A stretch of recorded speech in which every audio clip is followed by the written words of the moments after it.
Rina, seorang mahasiswi berusia 21 tahun, akhirnya berhasil mendapatkan kamar kosan yang dekat dengan kampusnya setelah berbulan-bulan mencari.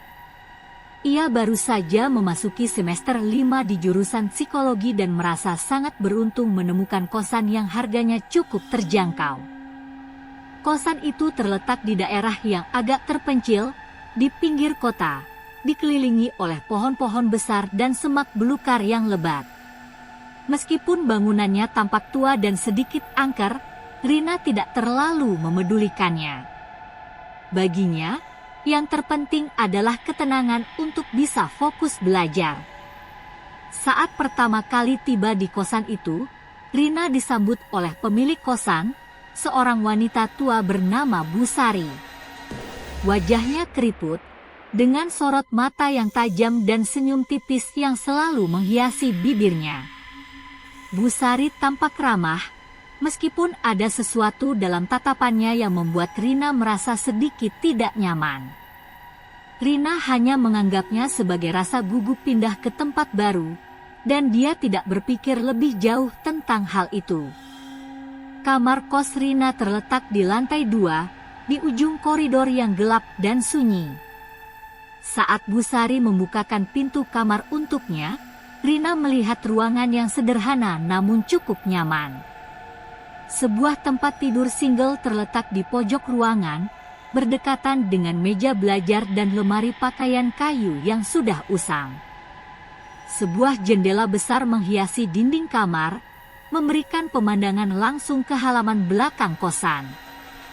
Di luar jendela, tampak pohon beringin besar yang menjulang tinggi, dengan akar-akar yang menggantung ke tanah seperti jari-jari tangan yang merayap.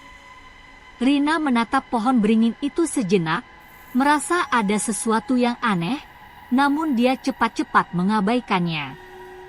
Dia meyakinkan dirinya bahwa ini hanyalah perasaan yang muncul karena pindah ke tempat baru. Setelah berterima kasih kepada Bu Sari, Rina mulai menata barang-barangnya dan mencoba merasa betah di kamar barunya. Malam pertama Rina di kosan itu berlangsung dengan tenang, meskipun ada perasaan cemas yang tidak bisa diabaikan.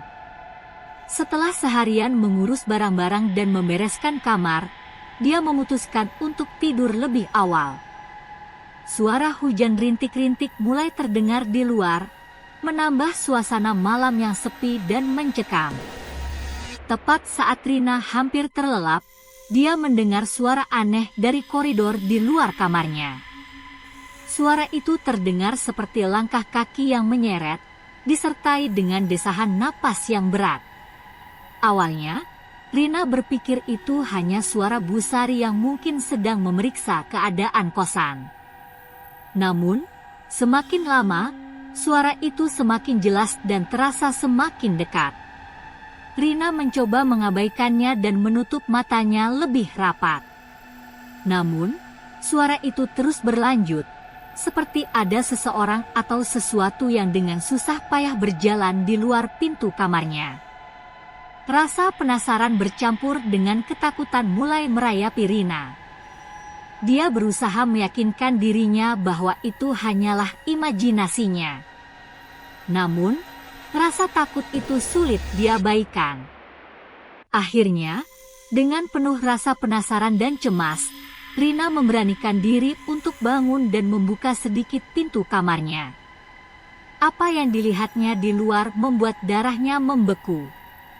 Di ujung koridor, terlihat sosok putih tinggi menjulang dengan kain yang membalut tubuhnya. Sosok itu tampak seperti pocong, dengan kain kafan yang kotor dan berlumuran tanah. Wajahnya pucat dengan mata yang merah menyala, menatap lurus ke arah Rina. Seketika, Rina menutup pintu dan menguncinya rapat-rapat. Jantungnya berdegup kencang, keringat dingin membasahi tubuhnya. Dia berusaha meyakinkan diri bahwa itu hanyalah mimpi buruk atau bayangan dari pikirannya yang lelah. Namun, setelah kejadian itu, Rina tidak bisa tidur semalaman. Setiap kali menutup mata, bayangan pocong itu terus menghantuinya. Dia hanya bisa berharap pagi segera tiba. Hari-hari berikutnya, Rina mencoba untuk melupakan apa yang telah dilihatnya. Dia meyakinkan dirinya bahwa mungkin itu hanya halusinasi akibat kelelahan dan stres karena harus beradaptasi di tempat baru. Dia menyibukkan diri dengan kegiatan di kampus, berusaha mengalihkan pikiran dari kejadian malam itu. Meskipun begitu, rasa takut itu sulit dihilangkan. Setiap kali dia melewati koridor yang panjang dan gelap itu, Rina tidak bisa menahan perasaan bahwa dia sedang diawasi. Malam kedua tiba, dan Rina kembali ke kosan dengan perasaan cemas yang tidak bisa dihilangkan. Dia merasa lebih waspada, dan kali ini dia memutuskan untuk tidak membuka pintu kamarnya jika mendengar suara aneh lagi. Namun, rasa tenangnya tidak berlangsung lama. Sekitar tengah malam, suara itu kembali terdengar. Kali ini lebih keras, lebih jelas, dan lebih dekat. Suara langkah kaki yang diseret, disertai dengan suara rintihan dan napas berat yang terdengar seperti berasal dari seseorang yang sedang kesakitan. Rina menutup telinganya dengan bantal, mencoba mengabaikan suara itu, tetapi suara itu terus terdengar semakin jelas, seakan-akan berada tepat di depan pintu kamarnya. Dengan penuh rasa takut, Rina meraih ponselnya dan mencoba menelepon teman-temannya. Tetapi sinyal di ponselnya tiba-tiba hilang. Tak ada sinyal, tak ada koneksi internet, seolah-olah sesuatu atau seseorang sedang menghalanginya untuk meminta bantuan. Suara di luar kamarnya semakin keras, dan Rina merasakan hawa dingin yang aneh mulai menyelimuti kamarnya. Rina mencoba tetap tenang, tetapi tubuhnya mulai gemetar. Dia merasa ada sesuatu yang menatapnya dari luar pintu, dan rasa takut itu membuatnya hampir tak bisa bernapas. Waktu terasa berjalan sangat lambat, dan akhirnya, dengan gemetar, Rina berlari ke tempat tidur dan menutup dirinya dengan selimut. Dia berusaha untuk tidur, tetapi ketakutannya begitu besar sehingga ia hanya bisa terjaga sepanjang malam, dengan pikiran yang dipenuhi oleh bayangan sosok menyeramkan itu. Hari berikutnya, Rina memutuskan untuk menghabiskan lebih banyak waktu di kampus. Dia mencari alasan untuk tidak kembali ke kosan hingga larut malam, berharap bisa menghindari kejadian aneh yang terus menghantuinya. Namun, meskipun dia berusaha sekeras mungkin untuk menghindar, malam tetap tiba, dan dia harus kembali ke kosan. Malam ketiga menjadi malam yang paling mengerikan bagi Rina. Rasa takut yang selama ini dia coba sembunyikan akhirnya mencapai puncaknya. Dia merasa bahwa ada sesuatu yang benar-benar salah dengan kosan itu. Malam itu, saat dia sedang duduk di meja belajar, mencoba fokus mengerjakan tugas-tugas kuliahnya, tiba-tiba lampu di kamarnya mulai berkedip-kedip. Hawa di dalam kamar mendadak menjadi sangat dingin, dan Rina merasa bulu kuduknya meremang. Suara langkah kaki yang sudah sangat dikenalnya kembali terdengar, kali ini lebih keras dan lebih cepat. Rina merasakan detak jantungnya semakin cepat. Suara langkah itu terdengar seperti seseorang atau sesuatu yang sedang berlari ke arah kamarnya. Dalam kepanikan, Rina mematikan lampu dan bersembunyi di bawah selimut. Dia berharap bisa menghindari apapun yang sedang mendekatinya. Tiba-tiba, pintu kamarnya berderit, seperti ada yang mencoba membukanya. Rina bisa mendengar suara napas berat dari balik pintu. Saat ia menatap ke arah pintu, matanya melebar karena kaget. Pintu kamar yang sebelumnya terkunci rapat kini terbuka perlahan-lahan, dan di sana, di ambang pintu, berdiri sosok pocong yang dilihatnya 2 malam lalu. Pocong itu tidak bergerak, hanya berdiri diam dengan mata merah menyala yang menatap lurus ke arah Rina. Meski tubuhnya dibalut kain kafan, Rina bisa merasakan aura kebencian yang kuat memancar dari sosok itu. Napas Rina tersengal-sengal, dia merasa terjebak, tidak mampu bergerak atau bahkan berteriak. Dengan gerakan yang lambat namun pasti, pocong itu mulai melayang masuk ke dalam kamar.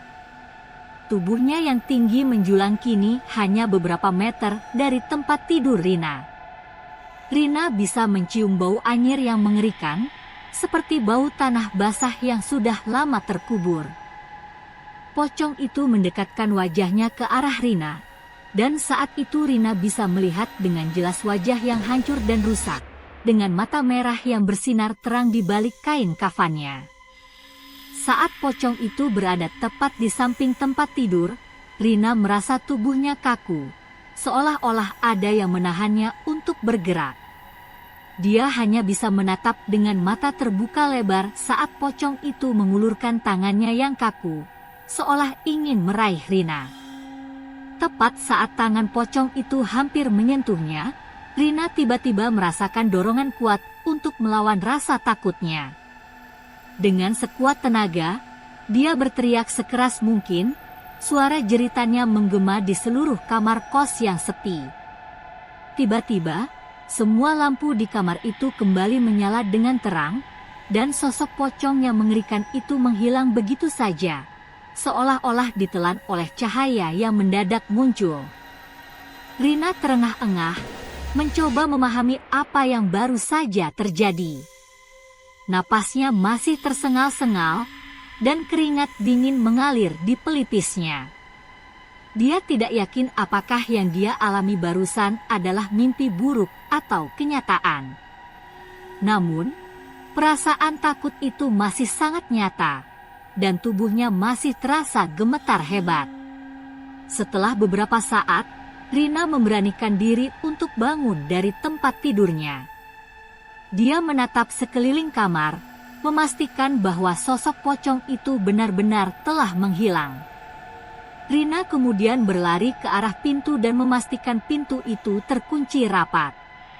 Dia tidak tahu harus berbuat apa, tetapi dia sadar bahwa dia tidak bisa terus tinggal di tempat ini. Dia perlu keluar dari kamar kos ini secepat mungkin. Rina meraih ponselnya dan mencoba menelepon orang tuanya, tetapi lagi-lagi tidak ada sinyal. Dengan rasa putus asa, dia membuka aplikasi pesan dan mencoba mengirim pesan kepada teman-temannya, tetapi pesan-pesan itu tidak terkirim. Terjebak di dalam kamar kos itu tanpa bisa menghubungi siapapun, Rina mulai merasa semakin panik. Saat itu, dia mendengar suara ketukan lembut di pintu kamarnya. Ketukan itu terdengar pelan, tetapi cukup untuk membuatnya merinding. Rina berdiri diam di tempat, tidak berani mendekati pintu. Ketukan itu terus berlanjut, semakin lama semakin keras. Dengan perlahan, Rina melangkah mendekati pintu, menahan napasnya. Saat dia hampir mencapai pintu, suara Bu Sari, pemilik kosan, terdengar dari balik pintu. "Rina, kamu tidak apa-apa?" tanya Bu Sari dengan nada yang lembut, namun ada sesuatu dalam suaranya yang membuat Rina merasa tidak nyaman. Rina ragu sejenak, lalu menjawab dengan suara gemetar, Saya baik-baik saja, Bu."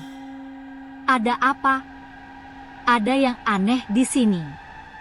Bisa Ibu masuk untuk bicara?" Suara Bu Sari terdengar semakin mendesak. Rina merasa bimbang. Di satu sisi, dia merasa ingin segera keluar dari kamar itu dan berbicara dengan Bu Sari untuk mencari tahu apa yang sebenarnya terjadi. Namun, di sisi lain, dia merasa ada yang tidak beres dengan permintaan Bu Sari. Instingnya mengatakan untuk tidak membuka pintu. "Maaf, Bu, tapi saya sedang tidak enak badan." "Mungkin besok saja kita bicara," jawab Rina akhirnya, berusaha terdengar tegas meskipun suaranya masih gemetar. Untuk beberapa saat, tidak ada jawaban dari luar pintu. Rina mulai berpikir bahwa Bu Sari telah pergi. Namun, tiba-tiba, suara itu kembali, kali ini lebih pelan namun jelas. "Kamu tidak bisa pergi dari sini, Rina. Tempat ini sudah memilihmu." Kata-kata itu membuat Rina merasakan ketakutan yang lebih besar daripada sebelumnya. Dengan cepat, dia menjauh dari pintu, mencari cara untuk melarikan diri. Dia tidak tahu harus berbuat apa, tetapi satu hal yang pasti, dia tidak akan membuka pintu itu. Rina kemudian memutuskan untuk mencoba keluar melalui jendela kamarnya. Meskipun kamarnya berada di lantai 2, dia berpikir bahwa lebih baik mengambil risiko daripada tetap tinggal di tempat yang menyeramkan ini. Dia mendekati jendela dan mencoba membukanya. Jendela itu berat, tetapi akhirnya berhasil dia dorong hingga terbuka. Saat dia memandang keluar, Rina melihat bahwa halaman belakang kosan itu dipenuhi oleh akar-akar besar dari pohon beringin yang menjulang tinggi di dekatnya. Akar-akar itu tampak seperti tangan-tangan yang merayap di atas tanah, siap meraih siapapun yang berani mendekat. Namun, Rina tidak punya pilihan lain. Dengan hati-hati, dia memanjat keluar dari jendela, mencoba menahan rasa takutnya saat dia turun ke tanah menggunakan akar-akar pohon beringin itu sebagai pegangan. Saat dia hampir mencapai tanah, dia merasakan sesuatu yang dingin menyentuh kakinya. Rina menoleh ke bawah dan melihat bahwa salah satu akar pohon itu bergerak, melilit kakinya dengan erat. Panik, Rina mencoba melepaskan diri, tetapi akar itu semakin kencang mencengkeramnya. Rina berteriak minta tolong, berharap ada yang mendengarnya. Namun, suaranya seakan hilang di telan malam yang sunyi. Akar itu mulai menariknya ke arah pohon beringin, seolah-olah mencoba menariknya ke dalam tanah.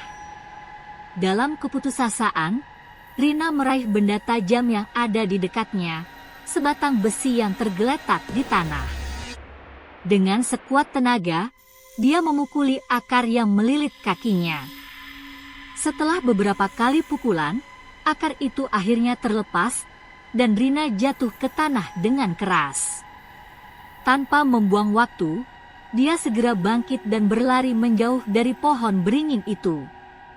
Rina berlari tanpa menoleh ke belakang, mencoba melupakan rasa sakit di tubuhnya dan hanya fokus pada satu hal, melarikan diri. Namun, seberapapun cepat dia berlari, dia merasa seolah-olah kosan itu terus mengikutinya, dan suara napas berat yang pernah didengarnya sebelumnya kini terdengar semakin dekat. Saat Rina hampir mencapai gerbang depan kosan, dia tiba-tiba merasa ada yang menariknya ke belakang.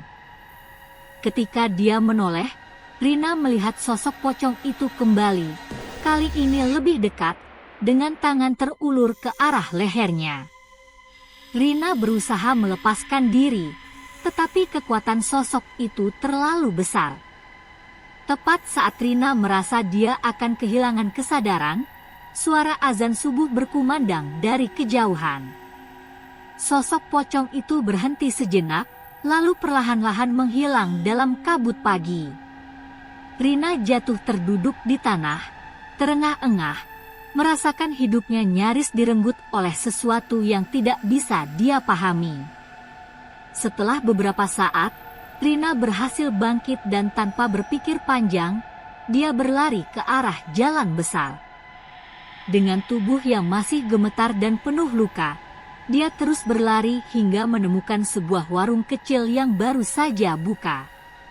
Di sana, dia bertemu dengan seorang bapak tua yang terkejut melihat keadaan Rina.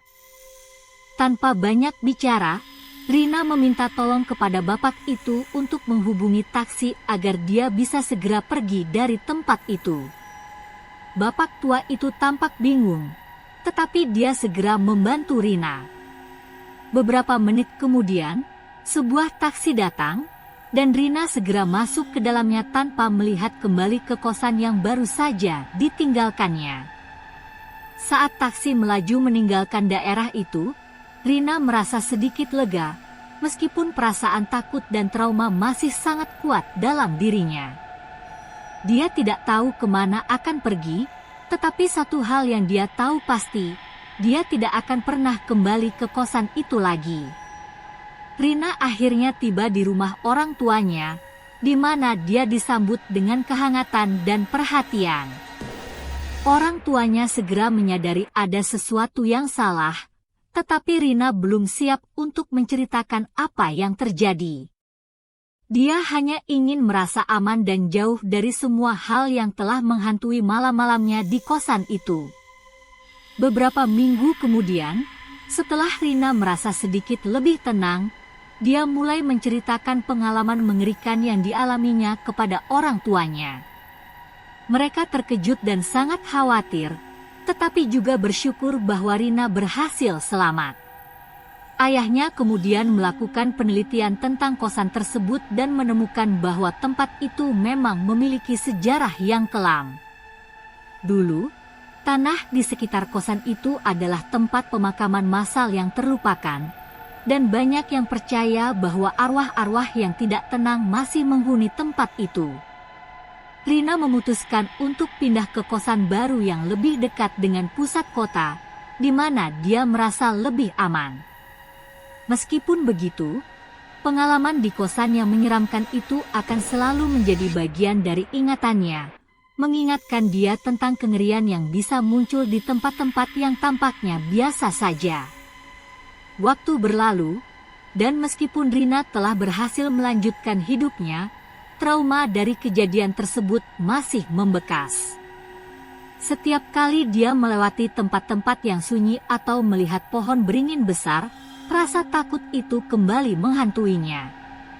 Namun, Rina juga belajar dari pengalaman itu, tidak semua hal di dunia ini bisa dijelaskan dengan logika. Dan ada kalanya kita harus percaya pada insting kita sendiri untuk bertahan hidup.